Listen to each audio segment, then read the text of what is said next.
If you're new to flying, V-speeds can feel like a bunch of random letters and numbers that you're just expected to memorize. But they aren't just test questions. They're tools, and I'm here to make sure you get it. Each one of these exists for a very specific reason, and once you understand what they represent, the numbers themselves become so much easier to remember. In this video, we're going to walk through some of the most common single-engine piston V-speeds using a Cessna 172M as an example. Use my numbers for reference only. Always refer to your POH for the exact figures, but the concepts should remain largely the same across the board. Okay, let's start with stall speeds. Vso is the speed in which the airplane stalls in the landing configuration. That is, flaps down and gear extended. In the Cessna 172M, that's about 54 miles an hour. A simple way to remember this is that O stands for out. Everything's out. Next is Vs1. This is stall speed in the clean configuration. No flaps. In the 172M, that's about 61 miles per hour. Since the wing is less efficient at generating lift without flaps, the stall speed is increased. These speeds are critical for slow flight approaches and understanding your safety margins when you're near to the ground. Also remember that the stall horn will go off about 5 to 10 miles an hour before the wing actually enters an aerodynamic stall, regardless of how it's configured. Next up, we have VFE, which is the maximum permissible speed to fly with the flaps extended. In the 172M, that's a nice round 100 miles an hour. The permissible flap extension range is also dictated by the white arc on the airspeed indicator, with the upper end of that arc being VFE. Now keep in mind, this is a structural limit. Deploying flaps above this speed, even just 10 degrees, can cause flap damage. You'll reference VFE constantly in the traffic pattern, during descents, and on go-arounds. If you remember one thing, remember that flaps are great, but only when the airplane is slow enough. Okay, Vx and Vy are where a lot of new pilots get tripped up, so let's simplify it. Vx is the best angle of climb, and in the 172, it's 68 miles an hour. Vx gives you the most altitude gained for a given distance over the ground. You'll use it when you need to clear obstacles on takeoff, such as trees, power lines, or rising terrain. Think of Vx as a steeper climb that's not very fast in the forward direction, but lets you gain the most altitude per foot traveled. I remember Vx as the best angle by picturing an X as two lines intersecting at a right angle. That may help you, it may not, I don't know. Vy, on the other hand, is the best rate of climb.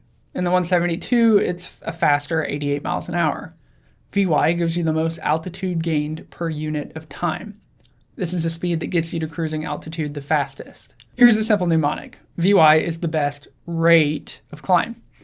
Vy is what you'll use most of the time during normal climbs. It's better for engine cooling, visibility, and overall climb efficiency.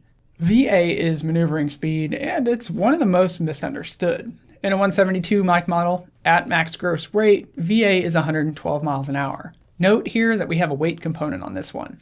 Maneuvering speed actually decreases as weight decreases and increases as weight increases. Maneuvering speed is the maximum speed in which you can do full control deflection without causing damage to the airplane. Full deflection below VA will result in the wing stalling before you can cause structural damage, whereas aggressive control inputs above VA risks imposing excessive stress on the airframe.